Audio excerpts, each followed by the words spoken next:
हरे राम राम राम हरे हरे, हरे कृष्ण कृष्ण कृष्ण हरे हरे, हरे राम राम राम हरे हरे, हरे कृष्ण कृष्ण कृष्ण हरे हरे, हरे राम राम राम हरे हरे, हरे कृष्ण कृष्ण कृष्ण हरे हरे। राजाधिराज प्रभु रामचंद्र महाराज की जय। सद्गुरु श्री समर्थ रामदास स्वामी महाराज की जय। सद्गुरु श्री स्वामी समर्थ महाराज की जय। सद्गुरु श्री ब्रह्म चैतन्य स्वामी महाराज की जय। जय जय रघुवीर समर्थ। गणेश शारदा चैव सद्गुरु सज्जन सथा, आराध्य दैवतं गुह्यं सर्वं मे रघुनन्दनः। गुरुर्ब्रह्मा गुरुर्विष्णु गुरुर्देवो महेश्वरः, गुरुः साक्षात् परब्रह्म तस्मै श्री गुरवे नमः। मला वाटते अंतरित्वा वसावे, तुझ्या दास बोधासिता बोध व्हावे। अपत्या परी पाववी प्रेम ग्रासा, महाराज या सद्गुरु रामदास। शुका सारिखे पूर्ण वैराग्य जाचे, वसिष्ठा परी ज्ञान योगेश्वराचे। कवी वाल्मिका सारिखा मान्यैसा, नमस्कार माझा सद्गुरु रामदासा। राजाधिराज प्रभु रामचंद्र महाराज की जय। सद्गुरु श्री समर्थ रामदास स्वामी महाराज की जय। सद्गुरु श्री स्वामी समर्थ महाराज की जय। सद्गुरु श्री ब्रह्म चैतन्य स्वामी महाराज की जय। जय जय रघुवीर समर्थ।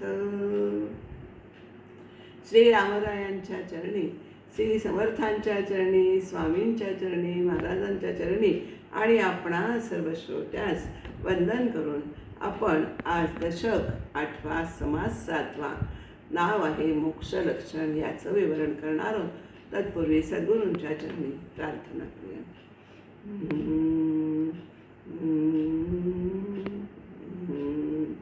धाव पाव सद्गुरुराया, धाव पाव सद्गुरुराया, तुझे चरणी अर्पिली काया, तुझे चरणी अर्पिली काया. रूप तुझे नयनी बघता, दोष वाटे सकला चित्ता, दोष वाटे सकला चित्ता. नाम तुझे ओठी येता, पुलकित होई अवघी काया. धाव पाव सद्गुरुराया, तुझे चरणी अर्पिली काया. तुझिया नामी अवीट गोडी, चाखाया मज देई आवडी. परमार्थाची बसेल घडी, विरून जाई अवघी माया. धाव पाव नरहरिराया, धाव पाव सद्गुरुराया, तुझे चरणी अर्पिली काया. नामे तुझिया जीवा विसावा, भक्ती सुखाचा गवसे ठेवा. आशीर्वचन तव नित्य असावा, भक्त अवघे दीन पाया. धाव पाव सद्गुरुराया, तुझे चरणी अर्पिली काया. सेवा घडू दे तुझ्या पदाची, आस नुरो संसाराची. काव्यांजली नलिनीची, स्वीकारून घे विनती पाया. धाव पाव सद्गुरुराया, तुझे चरणी अर्पिली काया. तुझे चरणी अर्पिली काया. तुझे चरणी अर्पिली काया. सद्गुरुनाथ महाराज की जय. जय जय रघुवीर समर्थ. आजच्या समासाचं नाव आहे मोक्ष लक्षण, दशक 8 समास 7वा. आपण जेव्हा मोक्षाचा विचार करतो ना, तो बद्धपणाच्या पातळीवरून करत असतो हे आपण विसरता कामा नये. बद्ध आणि मुक्त हे दोन्ही परस्पर संबंधित असे शब्द आहेत. जो बांधलेला असतो ना तोच बंधनातून मुक्त होतो. काय होतं? जो बांधलेला असतो तोच बंधनातून मुक्त होतो. पण आणि काय होतं? मोक्ष ही संकल्पना काय आहे ते आधी आपण समजून घेतल्यानंतर मोक्ष लक्षण हे आपल्याला नीट व्यवस्थितपणे कळू शकेल. मोक्ष म्हणजे काय? तर मोक्ष इति दुःखम अनेन इति मुक्ती. म्हणजे याचा अर्थ असा आहे की सर्व प्रकारच्या दुःखापासून, बंधनापासून, वासनांपासून आणि अज्ञानापासून सुटण्याची, मोकळे होण्याची जी अवस्था आहे त्या अवस्थेला मुक्ती म्हणतात. पुन्हा एकदा सांगते, सर्व प्रकारच्या दुःखांपासून, वासनांपासून, दुःखापासून, बंधनापासून, अज्ञानापासून सुटण्याची जी अवस्था आहे ती अवस्था म्हणजे मुक्ती होय. मोक्ष, मुक्ती, कैवल्य हे सगळे समान अर्थाचे शब्द आहेत. हे आपण इथे लक्षात घ्यायचे आहे. अविद्यास्तमयो मोक्ष साच बंध उदाहृतः असं एक वचन आहे. म्हणजे काय? अविद्येच्या, अज्ञानाच्या बंधनातून मोकळे होणे, सुटणे याचं नाव मोक्ष आहे. आपण सगळे अविद्येमध्ये वावरत आहोत हे आपल्याला सगळ्यांना माहिती आहे की अविद्या म्हणजे काय? तर मी देह आहे असं समजणं ही अविद्या आहे. विद्यामाया, अविद्यामाया आणि विद्यामाया हे दोन्ही मायेचेच प्रकार आहेत. पण विद्यामाया आहे ती आपल्याला परमात्म स्वरूपाकडे नेण्यासाठी उपयोगी पडते आणि अविद्यामायामध्ये आपण आपल्यातच, आपल्या देहातच गुंतून पडतो. ते अविद्यामाया आहे, त्याच्यातनं आपल्याला सुटायचं आहे. 5व्या समासात काय प्रश्न आहे? किती दिवसात मोक्ष होतो? हा गुरुशिष्य संवाद आहे, त्यामुळे किती दिवसात मोक्ष होतो असं 5व्या समासाच्या अंती शिष्याने आपल्या सद्गुरूंना, वक्त्याला विचारलेलं आहे. हा प्रश्न साधकाने वक्त्याला विचारला आहे. पण सद्गुरूने त्याला काय सांगितलं आहे की प्रथम सावधपणा जाण्यासाठी तू व्यग्र चित्त आहे तुझं ते सोडून दे, व्यग्रता तुझी आहे ती सोडून दे. असं चित्ताची व्यग्रता सुटली की आपोआप सावधपण येतं. हे आपण गेल्या समासात, 6व्या समासात दुश्चित्त लक्षण ह्या समासात, निरूपण ह्या समासात आपण बघितलं.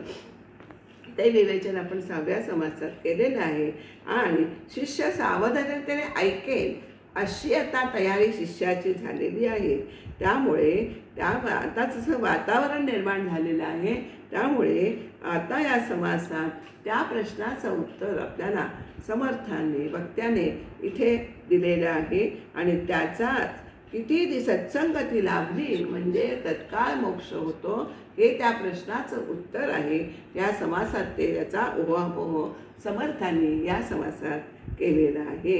ओवीनुसार आता सांगायचं तर कसा याचा आराखडा सांगता येईल? 1 ते 2 ओवीमध्ये श्रोत्यांचा प्रश्न आहे, मोक्ष म्हणजे काय आणि तो किती दिवसात मिळतो, प्राप्त होतो? यासाठी संत विवरण करतात. काय आहे? मी देह, मला बंधन आणि मी जीव हेच मुळात बंधन आहे. जीवाला हेच बंधन आहे. मी देह आहे, माझं बंधन म्हणजे माझं असं देह बंधन आहे, जीवाला असतं हे बंधन आहे. आणि म्हणूनच ते बंधन सुटायला पाहिजे. म्हणून हे कार्य, बंधन सोडवण्याचे कार्य मोठं, संतांचं मोठं कार्य आहे हे आपल्याला लक्षात घ्यायचं आहे. ओवी काय आहे? त्या 4थ्या ओवीमध्ये सांगितलेलं आहे. बंधन कसलं आहे? प्राणी संकल्पे बांधिला, जीवपणे बद्ध झाला, तो विवेके मुक्त केला साधुजनी. हे संतांचं कार्य आहे, मोठं कार्य आहे. हे आपल्यावर संतांचे उपकार आहेत.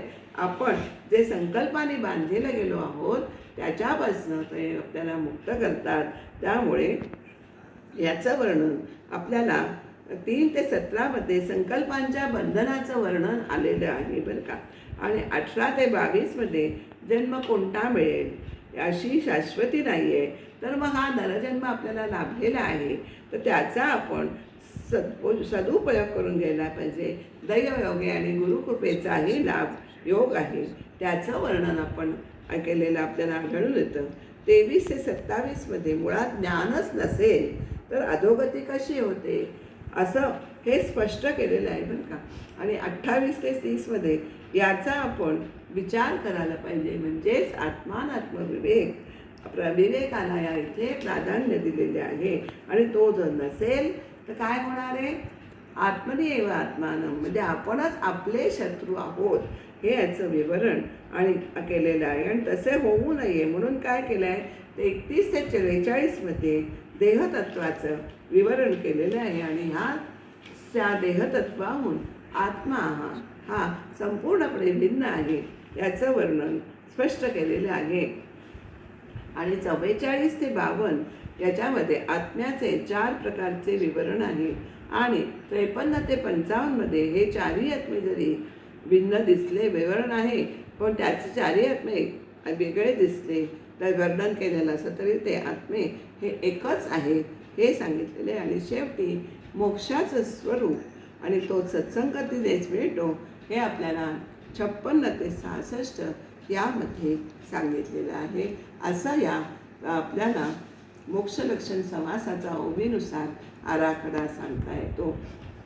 आता आपण ओवीच्या स्वरूपाने ओवीप्रमाणे हा समास अभ्यासणार आहोत. कारण काय, जी आपण बांधलेला आहे, आपण संकल्प त्याचाच संकल्प आहे. मी देह हा जीवाचा संकल्प आहे. आणि काय आहे, मुळात जीव हा परमात्म स्वरूप आहे, पण तो आपलं आत्मस्वरूप हे विसरलेला आहे. आणि त्याने काय केलं, मी जीव आहे ही भावना इतकी घट्ट केलेली आहे. त्यामुळे काय झालं की देहबुद्धी उदयास आली, जन्मास आली. आणि सगळं जे हे विश्व आहे ना, देहबुद्धीच्या मुळे हे सगळं विश्व हे त्याला विपरीत भासू लागलं. मी देहच आहे या भावनेमुळेच मला अमुक हवे, मला तमुक नको, अशी ही वासना जी आहे ती माणसाची फोफावत जाते बरं का. देह आहे म्हणजे गरजा असतात हे आपल्याला सगळ्यांना माहिती आहे, पण त्या गरजेपुरत्याच हव्यात, आवश्यक आहेत तेवढ्याच हव्यात. पण आपण अवास्तव वासना करत असतो हे आपल्या सगळ्यांनाच माहिती आहे. जे नाही आहे त्याची हाव ही माणसाला नेहमीच असते. आपण हे दृश्य जगात आपल्याला दिसून येतं. त्यामुळे ही वासना फोफावली आणि वासनेच्या संगे आपल्याला काय होतं, जीवाला हे अनेक जन्म घ्यावे लागतात. जन्म घेणे लागे वासनेच्या संगे असंही आपण म्हटलेलं आहे, ऐकलेलं आहे वचन. आणि वासना का जन्म घ्यायला लागतो वासना? कारण या वासना अनंत असतात, एक संपली की दुसरी हजरच असते. आणि या वासना ज्या उत्पन्न होतात आपल्या मनामध्ये त्या एका जन्मात संपणाऱ्याच नसतात. ते त्यामुळे त्या उरलेल्या वासना भोगण्यासाठी आपल्याला हा जन्म पुन्हा घ्यावा लागतो. आणि त्या वासना भोगल्याने आणि पुन्हा त्या जन्मातल्याच वासना आहेतच. म्हणजे हे वासनांचं चक्र आहे, ते कधीही संपत नाही. तर ते संपण्यासाठी वासना आपली समोर नाहीशी व्हायला पाहिजे. हेसाठी आपल्याला सत्संगती ही गरजेची आहे. त्यामुळे आपल्याला हा मानवदेह आपल्याला माहिती आहे की योनी 84 लक्ष योनी फिरल्यानंतर हा मानवदेह मिळतो. आणि त्याचा आपण सदुपयोग केला पाहिजे. एक थोडेसे कुतूहल म्हणून 84 लक्ष योनीचा मी तुम्हाला थोडासा हिशोब सांगणार आहे बरं का. मनुष्य जन्म हा 4 लक्ष योनी आहेत. पशु योनी 20 लक्ष आहेत. कृमी कीटक जे आपण म्हणतो ते 11 लक्ष आहेत. पक्षी म्हणजे हे 10 लक्ष. जलचर आहेत ते 9 लक्ष. स्थावर 30 लक्ष. असा 84 लक्ष योनीचा हिशोब आपल्याला गणती ही शास्त्रामध्ये उलगडून सांगितलेली आहे. आणि हा उल्लेख आलेला आहे 20व्या दशकातील 6व्या समासामध्ये हा उल्लेख आलेला आहे. हे मी सांगते. आपण तो आपल्याला अजून उत्सुकता असेल तर तो 20वा दशक 6वा समास हा आपण काढून बघा. आणि काय होतं त्यामुळे आपल्याला मनुष्य देह आपल्याला सगळ्यांना माहिती आहे, पाप पुण्य समान झालं की मनुष्य देह प्राप्त होतो. त्यामुळे आपलं जर समान झालं पाप पुण्य ते तर आपल्याला मनुष्यदेह मिळतो. आणि मनुष्यदेह हा दुर्लभ आहे. दुर्लभ ज्या वस्तू तीन सांगितल्या आहेत त्याच्यामध्ये मनुष्यदेह हा त्याच्यामध्ये मुख्य आहे. सत्संगती ही दुर्लभ आहे. मनुष्यदेह आणि मुमुक्षुत्व वाटणं मुमुक्ष व्हावं, आपण मुमुक्षत्व हवं आहे आपल्याला, हे वाटणं ही दुर्लभ आहे, असे शंकराचार्यांनी या 3 गोष्टी दुर्लभ आहेत म्हणून सांगितलेल्या आहे. त्यामुळे या मानवी देहात संतांची संगत करायची आहे आणि आपल्याला आपलं हे बंधन आहे ना, संकल्प बंधन, म्हणजे मी देह हा संकल्प आहे माणसाचा, जीवाचा, तर ते बंधन आपल्याला संतांच्या संगतीत सोडवायचं आहे ते असं आपल्याला. आणि मग नाही असं नाही केलं तर काय होतं की हे सगळं मिळालेला नरदेह हा वाया जातो, पुन्हा माणसाचा जन्म मिळेल नाही असं नाहीच आहे. कारण काय, इतकं आपलं ह्या जन्मात आपलं इतकं आपण डोंगर म्हणतात तशा कुकर्माचे पापांचे डोंगर रचतो, पुन्हा ते पापपुण्य समान यायला पाहिजे. आणि पुन्हा या जो लक्ष योनींचा जो 84 लक्ष योनीचा जो हिशोब सांगितला त्याप्रमाणे पुन्हा नरजन्म यायला किती अवधी लागेल आपल्याला हे काही सांगता येत नाही. त्यामुळे आपल्याला हे नरजन्माचं सार्थक करायचं आहे. सत्समागम केला तरच नरजन्माचं सार्थक होणार आहे हे आपण निश्चितच जाणून घ्यायचं आहे. आणि आपल्या अंतर्यामी सत्समागम केल्यानंतर आत्मानात्मविवेक जो आहे तो उत्पन्न होतो, त्याचा उदय होतो.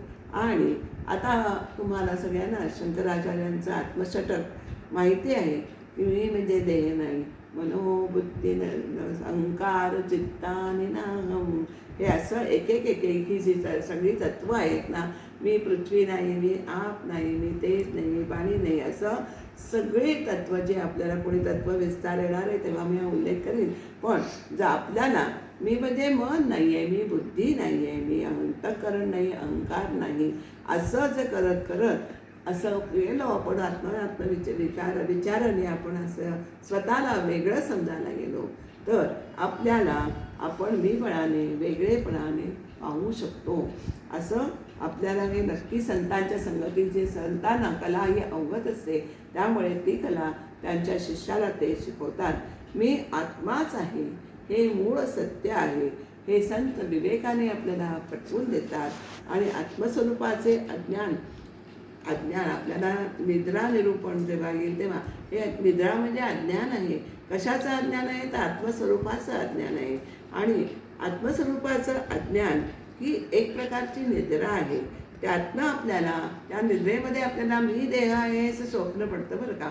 आणि स्वप्न ते नाहीसे करायचे आपल्याला, ते जागं आपण ज्ञान झालं की आपण जागा होणार. स्वप्न कधी नाहीसं होतं, आपण झोपेतनं उठल्यानंतर स्वप्न नाहीसं होतं. आणि त्याचप्रमाणे आपण या निद्रेच्या अज्ञानातून बाहेर पडलं की मी देह आहे हे स्वप्न आहे ते नाहीसं होणार आहे. आणि ज्ञानमय म्हणजे त्यासाठीच म्हणजे नाहीसं करायचं आहे त्यासाठी ज्ञानमय जागेपण असणं जरुरी आहे. जागृती, स्वप्न, सुषुप्ती आणि अशा ज्या 4 अवस्था आहेत त्या पहिल्या तर 3 ह्याच्या अज्ञानाच्याच आहेत. त्यात आपल्या आता सगळ्या 4 अवस्थांचाही पुढे उल्लेख होणार आहे, तर याच समासात यायचं आहे. तर हे जागेपण, जागृती म्हणजे झोपेच्या विरुद्ध जागृती असते ते सामान्य लोकांना असते. संतांना ही जागृती अशी अपेक्षित नाही आहे. तुम्ही अज्ञानातून निद्रेतून बाहेर या म्हणजेच तुम्हाला ज्ञान झालं, त्यांना ज्ञान होणं ही जागृती आहे असं संत सांगतात. त्यातनं आपण म्हणजे अज्ञानातून बाहेर पडावं असं संतांची सगळ्या खटपट चालू असते. विवेकाच्या उपायाने जीवाला जागं करता येतं म्हणून आत्मा काय आणि अनात्मा काय हे आपल्याला समजून येतं ते संतांच्या सहवासात. आणि हेच संतांचे खरे काम आहे हे आपण 4थ्या ओळीत मग अशी वरती बघितलं की काय आहे त्यांचं कार्य आहे. आणि त्यांच्या अंतर्यामी हा विवेक स्थिर होतो, त्याचं बंधन सुटायला म्हणजे हे जे बंधन आहे बघा, अशी आपण मोक्षाची कल्पना बघितली की अज्ञानाचं बंधन सुटायला किंवा दुःखातून मुक्ती, अज्ञानातून मुक्ती, निद्रेतून मुक्ती, हे सगळं बंधन सुटायला अजिबात वेळ लागत नाही असं या समासाचं सार आपल्याला सांगता येईल. आता आपण जो बघणार आहोत तो समासाचं ओवीप्रमाणे आपण बघूया. मागच्या समासात म्हणजे 5व्या समासात मग असे बोलले की किती दिवसा मोक्ष होतो ते आता श्रोतांना ते ऐकायला सांगतायत. कारण तसं वातावरण आता निर्माण झालेलं आहे की पदरात पडण्यास किती दिवस लागतात त्याचं उत्तर आता श्रोत्यांनी सावधानतेने ऐकायचे आहे. कारण दुश्चित्तपणे जाऊन सावधपण, दक्ष हे सगळे गुण आपल्याला अंगीकारलेले आहेत. मोक्षास कैसे जाणावे, मोक्ष कशाला म्हणायचं, मोक्ष कसा ओळखायचा, संत कशाला म्हणायचा, हा प्रश्न दुसऱ्या अवधीत विचारले. मोक्षास कैसे जाणावे, मोक्ष कोणास म्हणावे, संत संग पावावे मोक्षास कैसे, संत संघाने मोक्ष कसा प्राप्त होतो, या प्रश्नांची उत्तरं या समर्थ आपल्याला पुढच्या ओबीमध्ये देत आहेत. तरी बद्ध म्हणजे बांधिलेला आणि मोक्ष म्हणजे मोकळा झाला, तो संत संगे कैसा लादला तेही आहे का. बद्ध म्हणजे बांधलेला. काय बंधन आहे, प्राणी संकल्पाने बांधला जातो. मी जीव आहे असा बद्धपणा त्याला येतो. आणि म्हणजे मुळात ते स्वस्वरूप आहे, पण तो मी स्वतःला एकदा म्हणजे म्हणतात तसा गर्भी म्हणता सोहम सोहम आणि बाहेर येता कोहम कोहम, अशी ज्या जीवाची अवस्था होते. गर्भामध्ये त्याला आपल्या स्वरूपाचं स्मरण असतं बरं का, आणि बाहेर पडल्यावर लगेच त्याला अहंकाराचा वारा लागतो. देहाअहंकार तिथे उत्पन्न होतो, म्हणून तो कोहम कोहम असं म्हणतो. त्यामुळे हा काय आहे, जीवाला या संकल्पाचं, मी म्हणजे देह हा त्याचा संकल्प आहे, त्याने त्याला बद्धपण आलेलं आहे. मी जीव आहे, मला जन्ममरण आहे आणि केलेल्या कर्माचं फळ मला भोगायला लागणार आहे. हे भोगलं पाहिजे, हे संकल्प, अशा संकल्पाने हा जीव बद्ध झालेला असतो. प्राणी संकल्पे बांधलेला, जीवपणे बद्ध झाला, तो विवेके मुक्त केला साधूजनांनी. आणि साधू पुरुषच हे जीवाला आत्मानात्मा विवेक समजावून देऊन, शिकवून, बंधनातून मोकळे करत असतात. मी जीव ऐसा संकल्प दृढ झालेला करिता गेले कल्प, तेने प्राणी झाला अल्प देहवृत्तीचा. मी जे ऐसे हा संकल्प केला आणि तो फार काळ मनाशी अगदी घट्ट धरून ठेवला. त्यामुळे जीवाची देहबुद्धी आहे ती उदयास येते. त्यामुळे तो काय म्हणतो, मी देहापुरता आहे, अल्प आहे, मर्यादित आहे, आकुंचित आहे, अशी तिची वृत्ती ही बनून जाते. मी जीव मज बंधन, मज आहे जन्ममरण, केल्या कर्माचे फळ आपण भोगीना आता. म्हणजे मी जे मला बंधन आहे, मला जन्ममरण आहे, केल्या कर्माचे फळ मला भोगणं प्राप्त आहे, असं ते मी या जन्मी भोगीन, असं त्याला सारखा हेच त्याचा त्याचा संकल्प असल्यामुळे ते त्याच्या मनात तितकं घट्ट बसलेलं आहे. पापाचे कर्म फळ ते दुःख, आणि का आपल्याला सगळ्यांना माहिती आहे, पापाचं फळ ते दुःख. पाप पदरी असेल तर आपल्याला दुःख भोगायला लागतं, आणि पुण्याचे फळ ते सुख. असं पाप पुण्य आवश्यक ते भोगणे लागे. पाप पुण्य भोगल्याशिवाय आपली यातनं काही सुटका नाही असं. त्यामुळे जन्म येणे काही चुकत नाही, अशी त्याची जी कल्पना आहे ती अगदी घट्ट झालेली असते, दृढ झालेली आहे. पाप भोग पुण्य सुखे सुटेना आणि गर्भवासही तुटेना, अशी जयाची कल्पना दृढ झाली. त्यामुळे माझं हे पाप आणि पुण्य भोगल्याशिवाय माझी गर्भवासना म्हणजे गर्भधारण म्हणजे गर्भवास माझा चुकणार नाही, मला त्या पुन्हा पुन्हा जन्म घ्यायला लागणार, असं त्याची कल्पना दृढ झाली. तया नाव बांधला जीवपणे बद्ध झाला, जैसा स्वये बांधून पोचला मृत्यू पावे. इथे रेशमाच्या किड्याचं समर्थाने उदाहरण दिलेले आहे. काय होतं, रेशमाचा किडा कसा असतो, स्वतःच भोवती स्वतःच्या भोवती रेशमाचा कोश असा निर्माण करतो, आणि त्यात तो अडकून जातो, गुदमरून तो मरून जातो. तद्वतच जी आपण संकल्प करत असतो आणि तो घट्ट झाला की या जन्ममरणाच्या चक्रामध्ये अडकून जीव त्याचा गुदमरून जातो, तो अडकून चक्रात, त्या जन्ममरणाच्या चक्रात अडकून जातो. तैसा प्राणी तो अज्ञान, नेणे भगवंताचे ज्ञान, म्हणे माझे जन्ममरण सुखेची ना. त्यामुळे सामान्य प्राणी आपण बघितलं की अज्ञानी असतो, त्याला भगवंताचं ज्ञान नसतंच. त्याला वाटते आता आपल्या मागे जन्ममरण लागलेलं आहे, ते काही केल्या सुटणार नाही. आता सुटणार नाही. तर काय तो काय म्हणतो, आता काही दान करू पुढल्या जन्मास आधारू, तेने सुखरूप संसार होईल माझा.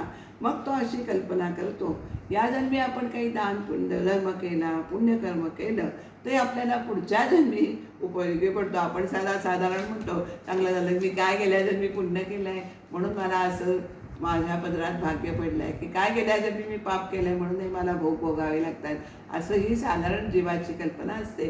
तर असं म्हणजे हे आपण करतो की पुण्य केलं तर आपल्याला पुढच्या जन्मी ते उपयोगी पडेल, असं सहजच माणसाची वृत्ती होते. म्हणून तो पुण्यकर्म करत असतो, पुढचा जन्म आपल्याला चांगला जावा म्हणून. गमतीचा भाग सोडून द्या. तर हा मला पुढच्या जन्मी आधार होईल पण, आणि मग त्या पुण्याने आपला संसार सुखाचा होईल, सेने सुखरूप संसार होईल माझा. पूर्वी दान नाही केले म्हणून मी दरिद्र प्राप्त झाले. बघा मी आता सांगितलं तसंच आहे की पूर्वी मी काही दान केलेलं नसेल म्हणून मला हे दारिद्र्य प्राप्त झालेलं आहे. आता तरी काही केले पाहिजे, म्हणून आता या जन्मात काहीतरी केलं पाहिजे की मला पुढचा जन्म हा सुखाचा येईल. म्हणून काय करतो तो, बघा इतकी माणसाची कद्रू वृत्ती असते. म्हणून दिले वस्त्र जुने.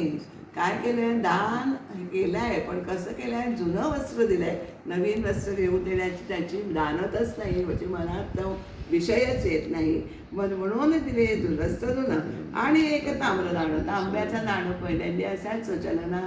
तांब्याचं नाण्याचं चलन पहिल्यांदा होतं. आता काही आपल्याला तांब्याची नाणी दिसत नाही. ते एक तांब्याचं नाणं दिल्या आणि आता म्हणे कोटी गुण, आता कोटी गुणे पावेननी. आता मला नक्की या दानाचे फळ कोटीपटीने आपल्याला मिळेल, अशी त्याची कल्पना. मग कुशावर्ती कुरुक्षेत्री महिमा ऐकून दान करी. कुशावर्त वगैरे आणि कुरुक्षेत्र हे तीर्थस्थानं आहेत. तिथे गेलो आपण, त्याचं महिमा ऐकला तो असा की या क्षेत्रात दान केलं तर पुढं आपल्याला अमाप फळ पुढे मिळते त्याचं आपल्याला. म्हणून या क्षेत्रातही तो जाऊन दान करतो आणि मनात आशा धरतो की पुढील जन्मी मला पटीने या दानाचे फळ मिळणार आहे. रुका अडका दान केला, अतितास तुकडा दिला, म्हणे माझा ढिग झाला कोटी तुकड्यांचा. आणि काय करतो, एखादा पैसा अडका दान करतो किंवा अतिथीला एखादा भाकरीचा तुकडा देतो आणि असं म्हणतो की मनात कल्पना करतो त्याच्यावर की पुढल्या जन्मी आपल्याला कोटी तुकड्यांचे रास प्राप्त होईल.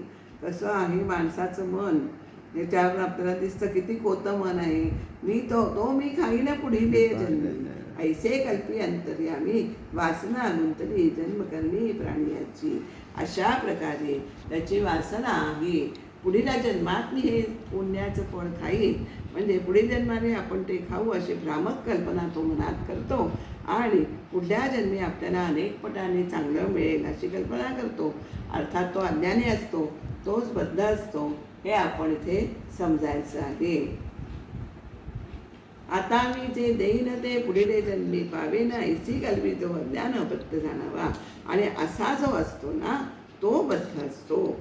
काय म्हटलंय, आता मी जे देईन ते पुढील जन्मी मला मिळेल. आणि अशी कल्पी जो अज्ञान, जो असं कल्पना करतो तोच अज्ञानी असतो आणि तोच बद्ध असतो, हे आपण ओळखायचं आहे. बहुत जन्मांचे अंती होये नरदेहाची प्राप्ती, येथे न होता ज्ञाने सद्गती गर्भवास चुकेना.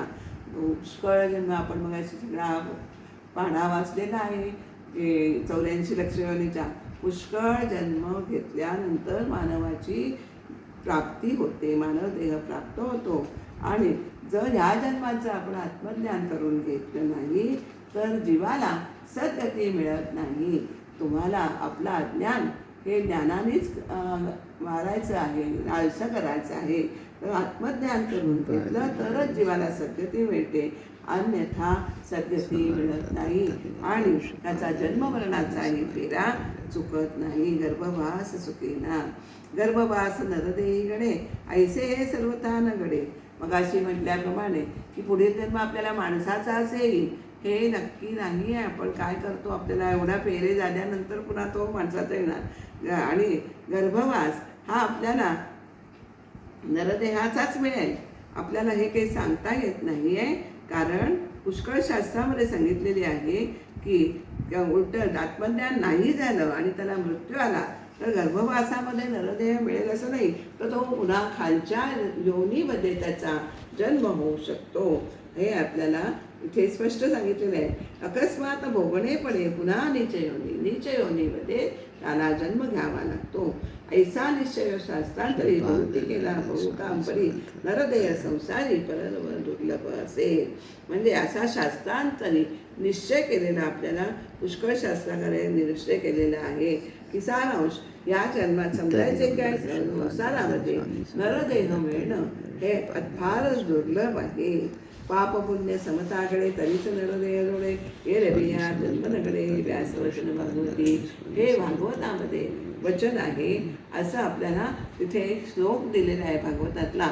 नरदेह माध्यम दुर्लभम नरदेह माध्यम सुलभम सुदुर्लभम प्लवम सुकल्पम गुरुकर्णधारम पव्यानुनक मयानुकूलेन नभस्तवस्तवे सतेत्रयं उमान भवाब्दीं नस्तरेत्स आत्मा.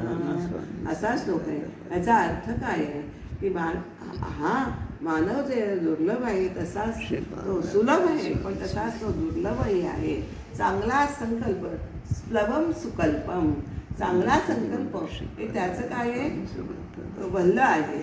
आणि तर त्याचा गुरु कर्णधार, त्याचा गुरु हा सुखानु करणारा हा गुरु हा कर्णधार आहे.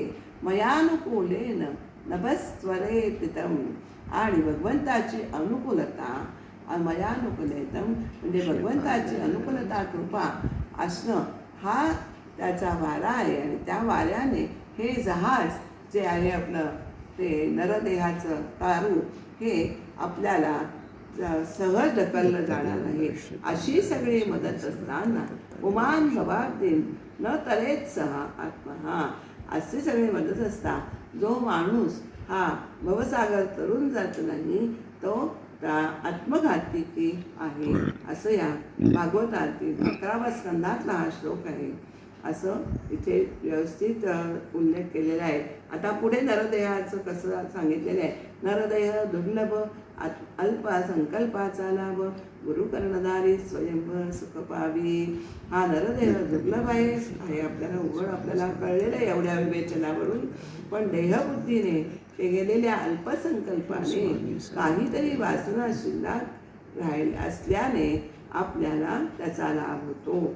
अल्पसंकल्पाचा लाभ, थोडासा संकल्प असेल त्यांनी वासना थोडी शिल्लक असल्यामुळे त्याचा लाभ होतो असं इथे आपल्याला म्हटलं आहे. आणि तो प्राप्त झाल्यावर गुरु कर्णधारी स्वयंभ, आपण सद्गुरूला कर्णधार करावा.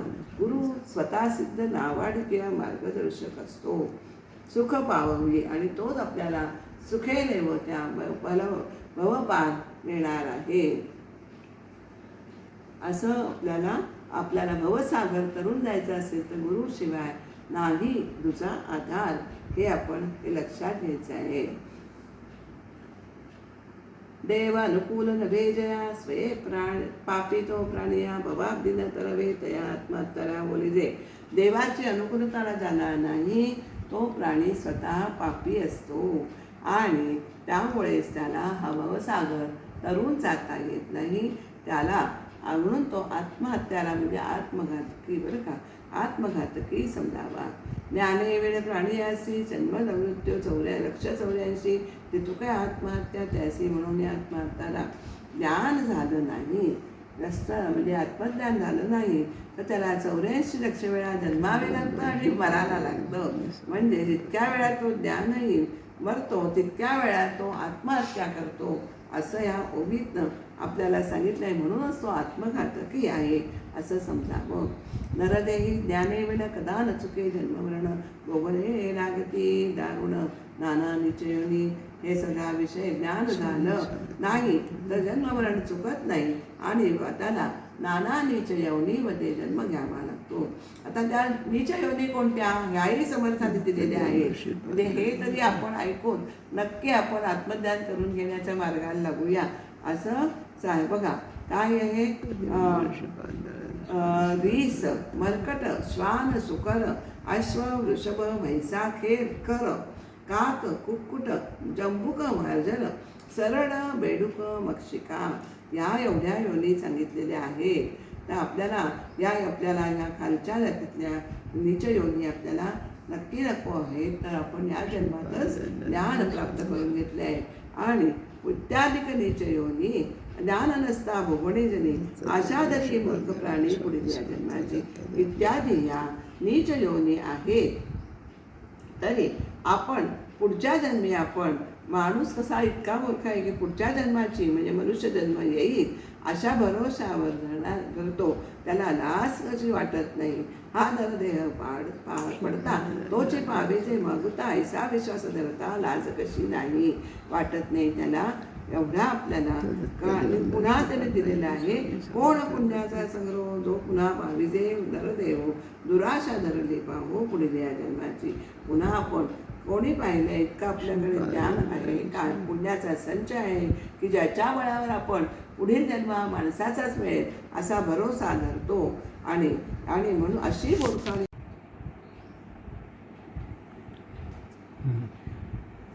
आपल्याकडे आत्ता असा खोटा पुण्याचा संग्रह आहे की त्याच्यावर पुन्हा आपल्याला मनुष्यदेह प्राप्त होईल असं आपण धरू शकतो भरोसा. असं आपण आशा धरून राहतो. आणि अशी दुराशा राहिली धरली पाहू पुढील जन्माची. आपण पुढच्या जन्माची हा मूर्ख मनुष्य आशा धरून राहतो. ऐसे मूर्ख अज्ञान जन केले संकल्पे बंधन, शत्रू आपणासी आपण होऊ गेला. अशा रीतीने संकल्पाचं जे बंधन पडतं ना ते कसं असतं ते आता आपल्याला समर्थ ह्याच्यातनं सांगते. आणि अशा रीतीने तो मूर्ख माणूस स्वतःचा शत्रू होऊन जातो. शत्रू आपणासी आपण होऊ गेला हे जे बंधन निर्माण करतो त्यामुळे तो स्वतःचा शत्रू बनतो. यासाठी समर्थाने भगवद्गीतेतला 6व्या अध्यायातला श्लोक आहे, तो 5वा आहे. आत्मैव हि आत्मनो बंधुरात्मैव रिपुरात्मना असा श्लोक आहे. म्हणजे आपणच आपले मित्र आणि आपणच आपले शत्रू बनतो. कशा रीतीने संकल्पाचे जे बंधन पडते ते आपल्याला सत्समागमाने तुटते. त्याचे लक्षण आता आपल्याला समर्थ इथे पुढे सांगत आहे. ऐसे संकल्पांचे बंधन संत संगे तुटे जाणं, ऐकतयाचे लक्षण सांगितलेलं. आता इथे मग अशी मी म्हणत तसं चौकुटी प्रत्येक गोष्टीची 4 गोष्टी आहेत त्या आता याचा उल्लेख इथे आलाय. 5 भूतांचे शरीर निर्माण झाले सचराचर, प्रकृती स्वभावे जगताकार वर्तो लागे. आपले शरीर हे 5 भूतांनी बनलेले आहे. पंचमहाभूतांचे शरीर आहे हे आपण बघितलेले आहे गेल्या याच्यामध्ये सूक्ष्म आशंका निरूपणमध्ये. ते चराचर विश्व देखील पंचभूतांचेच बनलेले आहे. आणि प्रकृतीच्या नियमानुसार या सगळ्या घटना घडतात. पण आपण त्याला निसर्गाचे नियम जे म्हणतो ना, निसर्गाचा नियम आहे असं म्हणतो, ते वास्तविक प्रकृतीचे नियम असतात. म्हणून जगामध्ये ही व्यवस्था जी आहे ते सुनियंत्रित सगळं चाललेलं आहे जग. आता हल्ली पुढे मागे पाऊस होतो वगैरे ते निसर्ग खूपच बदललेला आहे. त्याचा मानवच कारणीभूत आहे आपल्या सगळ्यांना माहिती आहे. म्हणून जी जगात व्यवस्था आढळते, कार्यकारण भाव आढळतो, त्याही प्रकृती सत्ता गाजवत असते असं ह्याच्यातनं दिसतं. आणि देह अवस्था अभिमान साने भोग मात्रा गुण शक्ती आदी करून लक्षण चौकुटी तत्वांचे. आता इथे काही शास्त्रकार असं सांगतात पिंडरचनांची पिंड आणि ब्रह्मांड हे 2 आहेत. त्याच्यामध्ये 4 तत्वांवर आधारित आहेत. आता ती 4 तत्व कोणती ह्या श्लोकात अवघित सांगितले. देह 4 प्रकारचे देह, स्थूल सूक्ष्म कारण आणि महाकारण हे 4 देह झाले. अवस्था जागृती स्वप्न सुषुप्ती आणि तुरिया या 4 अवस्था माणसाच्या देहाला असतात. अभिमान हे 4 हे सगळे 4 प्रकारचे आहेत बरं का. 4 अभिमान विश्व तेजस प्राज्ञ आणि प्रत्येगात्मा हे अभिमान. स्थानं कोणती आहेत? नेत्र आहे, कंठ आहे, हृदय आहे आणि मूर्धा आहे. भोग कोणते आहेत? तर स्थूल प्रविविक्त आनंद आणि आनंदावभास हे 4 प्रकारचे भोग आहेत. 4 गुण आपल्याला त्रिगुण माहिती आहेत, पण 4था गुण इथे समर्थांनी म्हणजे सांगितलेलं आहे या ओवीमध्ये. शुद्ध शुद्ध सत्व हे आधी पहिले त्रिगुण, सत्व रज तम हे 3 गुण आणि शुद्ध सत्व हेही 4 गुण असं सांगितलेले आहे. नंतर शक्ती, 4 शक्ती आधी करून लक्षणं चौपुटी तत्वांची. यामध्ये मात्रा राहिलेत आपल्या सांगायच्या. मात्रा कुठल्या? अ उ म. ओम आपण म्हणतो सगळ्यांना, त्याची पोड कशी आहे? अ उ म. आणि अर्धमात्रा जी आहे ती त्याला ईश्वर असंही म्हणतात. आणि 4 शक्ती कुठल्या आहेत? तर इच्छाशक्ती, क्रियाशक्ती, द्रव्यशक्ती आणि ज्ञानशक्ती आदी करून लक्षण चौपुटी तत्वांचे. असे हे 4 आपल्याला तत्वांचे पिंडब्रह्मांडाची रचना ही 4 तत्वांवर आधारलेली आहे. पुढे या सगळ्यांचं सुंदरपणे विवरण 17व्या दशकामध्ये आलेलं आहे. त्या प्रत्येकाचं अवस्थांचं, देहाचं अभिमान, स्थान, भोग असं सगळं आपल्याला वर्णन केलं आहे. ऐसी ही पिंडब्रह्मांड रचना विस्तारे वाढली कल्पना निर्धारिता तत्वज्ञानामध्ये भांबावली. असे ते 8 चौक 32 अशी ही 32 तत्व मिळून ही सारी पिंड आणि ब्रह्मांडाची रचना झाली आहे असं काही तत्वचिंतक म्हणतात. त्याच्यामध्ये सुद्धा नाना प्रकारचे भेद आहेत बरं का. नाना मतं आहेत, नाना भेद आहेत. पुढच्या ओवीतच ते असं आलेलं आहे.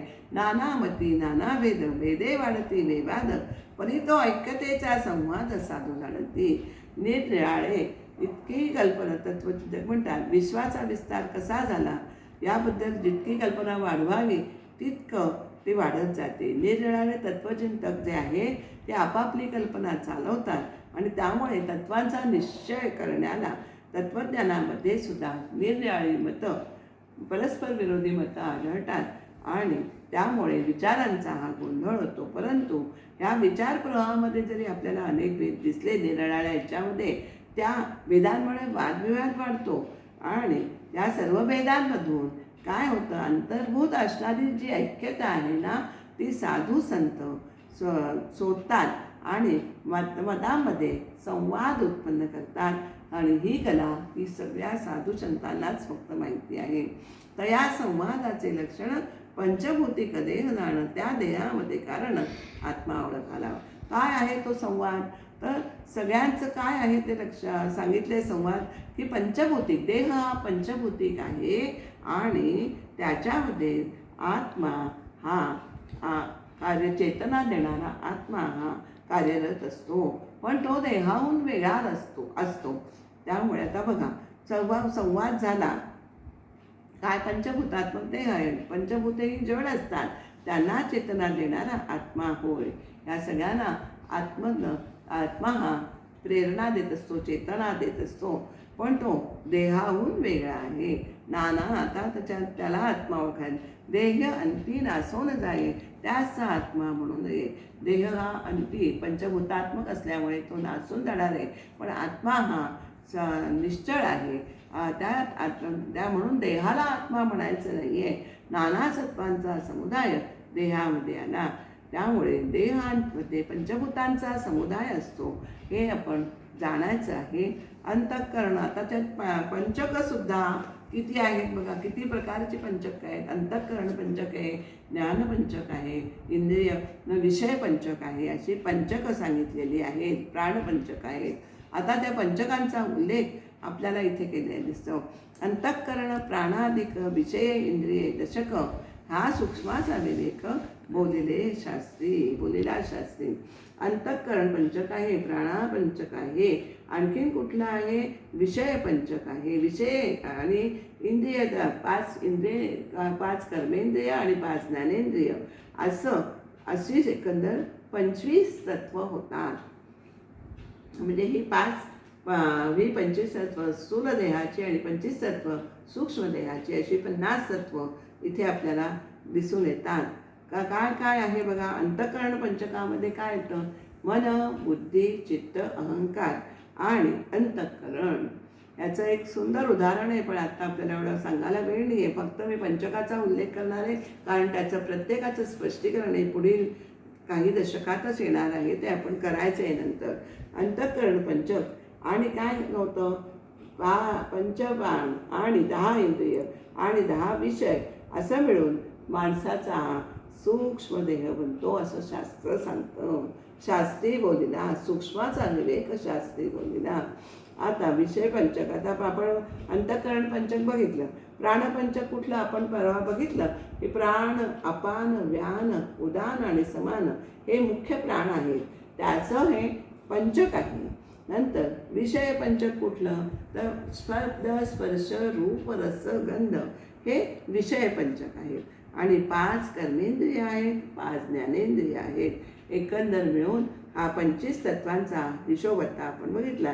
आणि माणसाचं सूक्ष्म शरीर याचं बनलेलं आहे. आता आपण स्थूल देहाचा आपण मगाशी म्हटलंय, स्थूल देहाची 25 आणि सूक्ष्म देहाची 25 ही तत्व आहे. स्थूल देहाचा शोध घेतला तर काय होतं की आपल्याला तो आपला पंचभूतात्मक देह हे आपल्याला कळून येतं. घेता सूक्ष्माची शुद्धी, भिन्न अंतःकरण मनबुद्धी, नाना तत्वांची उपाधी, वेगळा आत्मा. आपण सूक्ष्मपणे जर शोध घेतला तर काय होतं, अंतःकरण मन बुद्धी ही काय आहेत, आत्म्यापासून भिन्न आहेत. म्हणजे हे अंतःकरण मन बुद्धी म्हणजे आत्मा नाही. आत्मा हा अत्यंत पूर्णपणे वेगळा आहे हे आपल्याला कळून येतं, अनुभवाच येतं. आता आपण म्हणताना म्हणतो की नाही, माझे अंतःकरण, माझे मन, माझी बुद्धी असं आपण म्हणतो. असं म्हटलं म्हणजेच मी अंतःकरणापासून मी वेगळा आहे, मनापासून माझं मी वेगळा आहे. मी म्हणजे अंतःकरण नाही, मी म्हणजे बुद्धी नाही, मन नाही, मी त्याहून निराळा आहे. म्हणजेच अंतःकरण, मन आणि बुद्धी ही पंचभूतापासून निर्माण झालेल्या या उपाधी आहेत. त्या सर्वाहून हा आत्मा वेगळा आहे. उपाधी म्हणजे काय हो, आपल्याला उपाधी हा शब्द ऐकतो पुष्कळ वेळा. तर उपाधी म्हणजे घातलेलं पांघरूण, आपल्याला म्हणजे वर घातलेलं पांघरूण आहे. स्थूल देह काय, सूक्ष्म देह काय, त्याच्यामध्ये दोन्हीमध्ये आत्मस्वरूपावर जे पांघरूण घातलेलं आहे त्याच्यापेक्षा हे समजावं म्हणजे उपाधी आहे. आणि त्यातून हा आत्मा अगदी निराळा असतो. आता किती देह आहेत बघा, 8 देह आहेत. आपल्याला 4 देह पिंडाचे, 4 देह ब्रह्मांडाचे आणि प्रकृती आणि पुरुष हे 2 देह धरले तर 10 देह माणसाचे आहेत. तर त्याचा उल्लेख आहे स्थूळ, सूक्ष्म, कारण, महाकारण हे देहाचे 4 देहाचे हे आहेत. आणि विराट, हिरण्य, अव्याकृत आणि मूळ प्रकृती हे ब्रह्मांडाचे 4 देह, हे 8 देह झाले. आणि 4 पिंडी, 4 ब्रह्मांडी, ऐशी अष्टदेहाची प्रौढी. मी तुम्हाला सांगितलं की 4 पिंडाचे आणि 4 ब्रह्मांडाचे असे 8 देह झाले. आणि प्रकृती पुरुषांची वाढी दशदेह बोलीचे. म्हणजे 4 देहा पिंडाचे, 4 देह ब्रह्मांडाचे हे 8 प्रसिद्धच आहे. आणि प्रकृती आणि पुरुष हे धर मिळवले त्यात की एकंदर हे 10 देह होतात.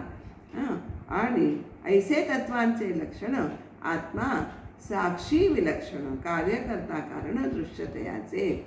त्यामुळे पिंड ब्रह्मांडाच्या तत्वाचे विवरण हे अशा प्रकारचे आहे. या सगळ्या तत्वाहून आत्मा हा पूर्णपणे अगदी निराळा आहे. त्याचे लक्षण अगदी निराळं आहे. तो काय आहे, सर्वांचा साक्षी आहे, करून अकर्ता आहे. आणि म्हणजे साक्षी असून कार्यकर्ता आणि कारण या सगळ्यांना तो वेगळेपणाने पाहतो. हे त्याचं आत्म्याचं वेगळेपण आहे. आणि आत्म्यावर काय आलेलं आहे, देहाचं हे पांघरूण आलेलं आहे. मग अशी मी सांगितलं उपाधी म्हणजे काय, उपाधी म्हणजे आत्मस्वरूपावर आलेलं पांघरूण. तर आपल्याला त्यामुळे आत्मस्वरूप हे झाकलं गेलं आहे, आपल्या सगळ्यांना माहिती आहे. तर हे देहाचं जे पांघरूण आहे ते आलेलं आहे. तरीसुद्धा दृश्याचा कधी तो गुलाम बनत नाही. आत्मा हा दृश्याचा कधी गुलाम बनत नाही. तर ते पांघरूण आपल्याला दूर करायचं आहे. देहाचं तत्वांचं निरसन करायचं आहे. म्हणजे हा देह म्हणजे हे तत्व म्हणजे मी नाही असं एक एक तत्वात मिसळली की ते तत्व निरसन होतं. त्यालाच तत्व झाडा म्हणतात. आणि मग उरेल ते काय, शुद्ध परमात्मा आत्मस्वरूप हे होतं. हे आपल्याला लक्षात ठेवायचं आहे. त्यामुळे आपलं हे लक्षात ठेवायचं असं आहे की आपण आत्मा आणि आपला देह हे पूर्णपणे भिन्न आहेत. पाहो जाता, आता त्यांनी सांगितलंय जीव शिव ब्रह्मांड पिंड ब्रह्मांड माये अविद्येचे भंड हे सांगता उदंड परी तो आत्मा वेगळा. एवढं सगळं सांगितलं तरी सुद्धा शंका येते माणसाला. जीव काय, शिव काय, पिंड ब्रह्मांड काय, माया काय, हे सांगितलं जेवढं सांगावं तितकं थोडं आहे. आणि या सगळ्यांहून आत्मा हा वेगळा आहे हे एवढं आपल्याला लक्षात ठेवायचं आहे. आता जेव्हा आत्मेसुद्धा 4 प्रकारचे सांगितलेत बरं का. जीवात्मा, शिवात्मा, परमात्मा आणि निर्मळात्मा या ओवीत त्याचा उल्लेख आलेला आहे. पाहो जाता आत्मेचारी त्यांचे लक्षण अवधारी हे जाणून या अभ्यंतरी सदृढ धरावे. कुठला आता मी बघायची नावं सांगितली. एक जीवात्मा, जो जीवात राहतो तो जीवात्मा, तो विश्वात राहतो तो शिवात्मा, असं तिथे स्पष्ट त्याचा उल्लेख आलेला आहे.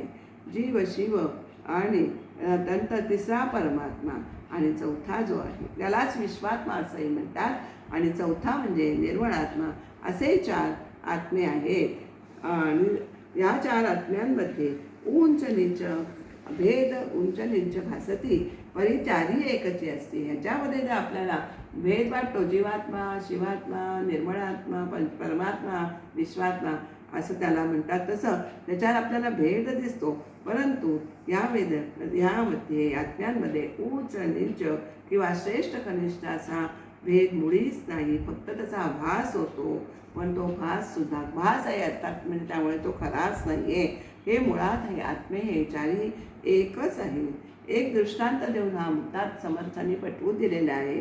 कोणता दिला आहे? घटाकाश मठाकाश. आपल्याला सगळ्यांना माहिती हा तत्वज्ञानातला विषय आहे. घटाकाश, मठाकाश, महदाकाश आणि चिदाकाश असे 4 प्रकारचे आकाश कल्पिलेली आहेत. आणि पण सगळ्यामध्ये आकाशामध्ये आपल्याला खंड पडलेला दिसतो का? नाही. आकाश असा अखंड आहे, तसे हे 4ही आत्मे हे अखंड आहेत.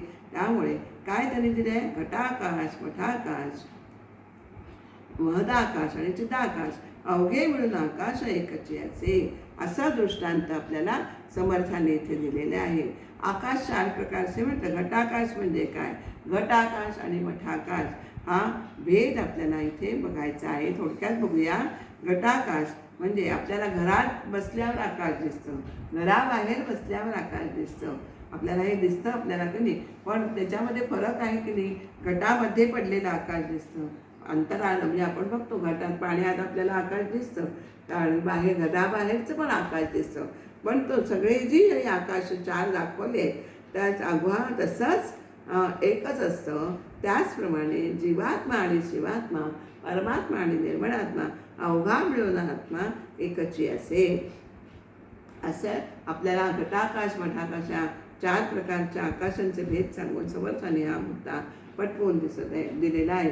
घटी व्यापकचे आकाश आहे. मी आत्ता तुम्हाला सांगितलं घटी व्यापकचे आकाश आणि घटाला व्यापून असणारं ते आकाश ते घटाकाश आणि मठाला म्हणजे आपण जे खोलीमध्ये राहतो त्याला व्यापून मठाला व्यापून असणारे आकाश त्याला काय म्हणायचे? मठाकाश. मठाला व्यापून असणारं मठाकाश. त्याचप्रमाणे विश्वाला व्यापून असणारे जे परमात्मा आहे त्याला शिवात्मा म्हणतात. विश्वाला व्यापून असणारा ब्रह्म आहे त्याला शिवात्मा म्हणतात. आणि दुसरं आणि घटाकाश मठाकाश पिंडी व्यापक ब्रह्मांशो त्याच जीवात्मा बोलीचे.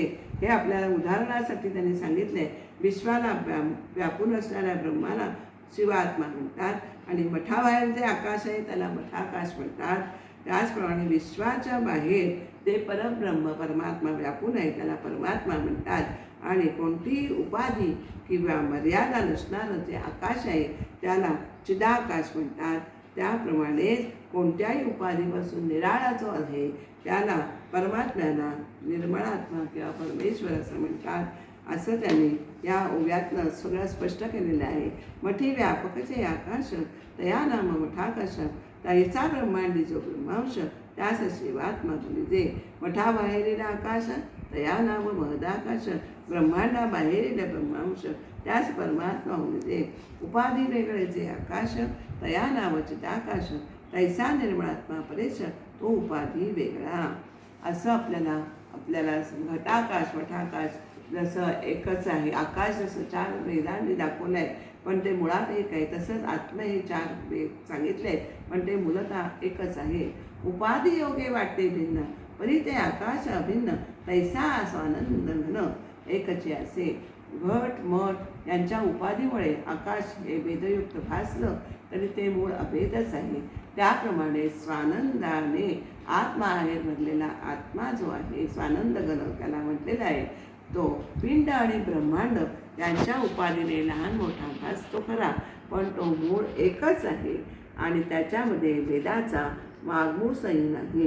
दृश्यास बाह्य अंतरी सूक्ष्मात्मा निरंतरी त्याची वर्णाया थोडी शेष समर्थनसे. म्हणजे आत्मा अत्यंत सूक्ष्म आहे आणि तो सर्व व्यापून उरलेला आहे. दशांगोळी उरला असं म्हणतात त्याप्रमाणे तो सगळं व्यापून शिल्लक उरतो. म्हणून दृश्य विश्वातील प्रत्येक वस्तूला आत्मा हा अंतर्बाह्य निरंतर व्यापून आहे. त्याचा महिमा वर्णन करायला शेषही असमर्थ आहे. त्याचं वर्णन शेषही करू शकत नाही. ऐसे आत्म्याचे लक्षण जाणता नाही जीवपण उपाधी शोधता भिन्न मुळीचा आहे. त्याप्रमाणे आत्मा कसा शून्य आहे आणि सर्वांना व्यापून आहे हे ज्याच्या अनुभवास आले ना, त्याचं हे जीवपण हे तत्काळ नाहीसं होतं. उरतच नाही जीवपण. त्याचा जीवभाव हा नाहीसा होतो. उपाधीचा ठाव त्याच्या ठिकाणी राहतच नाही. उपाधीचा ठाव तो काय बाजूला साधली की मुळात आत्मा हा अभेद आहे, वेदरहित आहे हे ज्ञान त्याला साक्षात होतं. जीवपणे एकादेशी अहंकारे जन्मसोशी विवेक पाहता प्राण्यासी जन्म कैसा. आता हा मुळात मुद्दा आलेला आहे तो असा की जीव हा एक जीवपणाने एकदेशी बनतो, संकुचित बनतो. म्हणजे मी देह, मी माझे भोग, माझा जो संकल्प आहे, मला सुख दुःख पाप पुण्य भोगायचं आहे, हा जीव म्हणजे असा इतका संकुचित बनतो. मी देह आहे या अहंकाराने त्याला जन्म मृत्यू सोसावे लागतात. पण जर आत्मानात्मविवेक केला की म्हणजे मी देह नसून मी आत्माच आहे अशी त्याची खात्री होते आणि मग त्याला मुळात पुढचा जन्म हा घ्यावाच लागत नाही आणि जन्ममृत्यूपासून तो सुटलो आणि त्यालाच मोक्ष म्हणतात. जन्ममृत्यूपासून सुटला या नाव जाणीचे मोक्ष झाला. तत्वे शोधिता पावला तत्वता वस्तू. जन्म मरणाच्या कचाट्यातून जो सुटला त्याला मोक्ष मिळाला असं समजावं. तत्वांचा हे कधी होतं पण तत्वांचा शोध घेता घेता माणूस हे अगदी मूळ परब्रह्मापर्यंत जातो. कसा शोध घ्यायचा तर तत्वधाडा मी तुम्हाला सांगितलं आहे. हे तत्व नाही, हे मी तत्व नाही आहे, हे तत्व मी नाही, मी या तत्वात बसत नाही असा करत तो तत्वधाडा करायचं आहे आणि तत्वात मिळवायचे. पिंड ब्रह्मांडाची तत्वात मिळवली की उरते ते फक्त सद्वस्तू आणि त्याच माणूस ते ब्रह्म तेव्हाच अनुभवतो. आणि तत्वे शोधिता पावला तत्वता वस्तू. असं तत्वांचा शोध घेत गेलं की तत्व माणसाला आपल्याला ब्रह्मवस्तू म्हणजे परमात्म वस्तू ही अनुभवाला येते. तेची वस्तू ते आपण हे महावाक्याचे लक्षण साधू करीती निरूपण हे आपण स्वतः प्रत्यक्ष परब्रह्माचा आहोत हा महावाक्याचा खरा अर्थ आहे. आपल्याला सगळे 4 महावाक्य वेदांची सांगितलेली आहे. प्रज्ञानम ब्रह्महम अहम ब्रह्मासी तत्त्वमसी आणि अयम आत्मा ब्रह्म ही 4 वेदांची 4 ब्रह्मवाक्य आहेत. पण या ब्रह्मवाक्यांचा जप करायचा नाही आहे तर त्याचा अनुभव हा आपल्याला सद्गुरूंच्या सान्निध्यात घ्यायचा आहे. त्यामुळेच आपल्याला अयम आत्मा ब्रह्म ही अनुभूती प्राप्त होणार आहे आणि साधू पुरुष या ब्रह्मवाक्यांचा अर्थ हे समजावून सांगतात की त्यामुळे आपली ही भ्रांती जी आहे जगाबद्दलची देहाबद्दलची ती नाहीशी होते. जेची क्षणी केला अनुग्रह केला तेची क्षणी मोक्ष झाला. बंधन नाही आत्मयाला बोलोच नये. ज्या क्षणी सद्गुरू अनुग्रह करतात कृपा करतात त्याच क्षणी तो शिष्य साधक शिष्य हा त्याला मोक्ष पावतो आणि बंधन हे काही आत्म्याला नाही आहे. बंधन हे देहाला, हे आत्म्याला बंधनच नाही. तो मोक्ष, बंध मोक्ष या कल्पना हे आत्मस्वरूपाच्या ठिकाणी, या शेवटी कल्पना आहेत त्या आत्मस्वरूपाच्या ठिकाणी या दोन्ही कल्पना नाही आहेत. आता आशंका फिटली, संदेहवृत्ती मावळली, संत संके तत्काळ झाले मोक्षपदवी. ज्या क्षणी साधूची कृपा होते, आपल्याला मी सांगितलं, हे सारे विवेचन झाल्यानंतर साधू संगतीत आपल्याला तत्काळ मोक्ष पदवी प्राप्त होते. संत संघाने मोक्षपदवी कशी मिळते हे आपल्याला या विवरणामधून समजून येतं. स्वप्नामध्ये जो बांधला तो जागृतीने मोकळा केला. आपल्याला माहिती आहे सगळ्यांना, स्वप्न पडतं तेव्हा आपल्याला स्वप्नामध्ये इतके गुरफटलेला असतो, पण आपण जागा झाल्यावर स्वप्न राहतं का? स्वप्न नाही. जेव्हा जागृत अवस्था आहे ते तेव्हा स्वप्नामध्ये जो बांधलेला असतो तो जाग झाल्यानंतर तो मोकळा होतो. तसंच ज्ञानविवेके प्राणियाला मोक्षप्राप्ती. तुम्ही जेव्हा ज्ञानाचा विवेक कराल, म्हणजे आत्मानात्म विवेक कराल, आत्मा काय आणि अनात्म काय ह्या गोष्टींचा विवेक कराल, तेव्हा अनात्म आहे ते बाजूला साडायचे आहे, वेकून द्यायचे आहे. अनात्म म्हणजे आधी दृश्य देह, दृश्य विश्व हे जे आहे ते अनात्म म्हणून बाजूला त्यागायचे आहे, आणि जे आत्म म्हणजे निश्चित आहे, सार आहे, ते आपल्याला दृढ धरायचे. आत्मस्वरूप हे आहे ते आपल्याला दृढ धरायचे. असा ज्ञानविवेक झाल्यानंतर आपल्याला मोक्षप्राप्ती ही आपोआपच होते. माणसाची देहबुद्धी नाहीशी झाली की त्याला मोक्षप्राप्ती होते. अज्ञान निसीच्या अंती संकल्प दुःखे नासती, तेणे गुणे होई होय प्राप्ती तत्काळ मोक्षाची. आपल्याला अज्ञानाचा न काळ नाही, अज्ञानाची रात्र संपली की आपल्याला काय होतं की संकल्प दुःख ही सुद्धा नाहीशी होतात. अज्ञानाची रात्र संपली, अज्ञानरूपी रात्र संपली की माणसाचे संकल्प दुःखही नाहीसे होतात. संकल्प नाहीसे झाले की त्या योगाने त्याला ताबडतोब मोक्षाची प्राप्ती होते. आणि तोडावया स्वप्नबंधन न लगे आणि साधन. आपल्याला हे स्वप्नबंधन तोडायचं असेल तर कुठलंच साधन नको आहे. तयास प्रयत्न जागृती विणं बोलून सरे. तर आपल्याला फक्त जागं करायचं आहे. म्हणून साधकाने काय करायचं आहे? जागं होण्याचा प्रयत्न करायचा आहे. दुसऱ्या कोणत्याही साधनाचा विचार करू नये.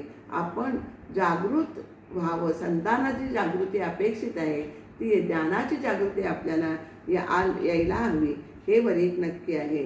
तैसा संकल्पे जीव बांधला जीव, त्यास आणिक नाही उपाय, विवेक पाहता व्हावं बंधन कैसे. जीव केवळ हा संकल्पाने बांधलेला गेलेला असल्यामुळे संकल्पाच्या बंधनातून सुटण्यास दुसरा उपाय नाही. तो उपाय कुठला आहे? तर आत्मानात्म विचार केला की हे संकल्प बंधन आपोआप नाहीसे होतं. विवेक पाहिल्याविण जो जो उपाव तो तो क्षीण, विवेक पाहता आपण आत्माचे असे. विवेक केला नाही तर इतर सगळे उपाय जे आहे ते त्याच्याने आपल्याला फुकट श्रमपरीक आपल्या पदरात पडतात. आणि विवेक केला हा एकच उपाय आहे. आणि विवेक पाहता आपणाचे आपण विवेकाने आपल्याकडे अंतरात बघितलं तर आपणच आत्मस्वरूप आहोत, हे प्रत्यक्ष असा अनुभव येतो. आत्मयाच्या ठाई काही बंध मोक्ष दोन्ही नाही, जन्म मृत्यू हे सर्वही आत्मत्वी नव्हे. म्हणजे आत्म्याच्या ठिकाणी आत्मस्वरूपाला बंधनही नाही आणि मोक्षही नाही. जन्म आणि मृत्यू हे देहाला असतात. आत्म्याला जन्मही नाही आणि मृत्यूही नाही. असं हा मोक्षलक्षण समासातून अत्यंत गहन विषय समर्थाने आपल्याला उलगडून दाखवलेला आहे. ह्या अल्पमतीप्रमाणे हे मी स्पष्ट करण्याचा प्रयत्न केलेला आहे. आपण हे सगळं जाणून घ्यायचं आहे की आपण आत्मानात्मक विवेक करायला शिकायचं आहे. आणि आपलं मी देह हे बंधन सोडून देहे बुद्धी ते आत्मबुद्धी करावी. हे मनाच्या श्लोकात सांगितल्याप्रमाणे आपलं मी देह नाही हे बंधन असं सोडून टाकायचं आहे, तोडून टाकायचं आहे. बंधन संकल्प हा तोडायचा आहे. मी देह नाही, देह आहे हा संकल्प सुटला की आपण मुक्तच आहोत. आणि जन्म मृत्यू हा देहापुरता असतो, आत्म्याला याचं बंधन नाही. त्याचा थोडक्यात सारांश आपल्याला सांगते आणि आपली रजा देते. झालेली विवरण सेवा ही समर्थांच्या चरणी अर्पण करते. श्रीराम समर्थ. श्रीराम.